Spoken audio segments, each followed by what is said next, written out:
get it. You need to shut down all negativity and frankly not give a shit what others say and think. You want to know what the 10 most dangerous words in the English language are? What will other people say?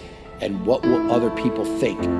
You're the only person who needs to be okay with how you live your life. You could be hated by everyone, and if you're okay with your actions and behavior, you'll be content. At the same time, you could be loved and adored by every damn person on the planet. But if you're not okay with how you've lived your life, you'll go to bed with emptiness. The losers we discussed earlier, there'll never be a shortage of them. People who throw hate your way because of how you live your life, and there'll never be a shortage of people who want to see you fail. So the key is to just do you.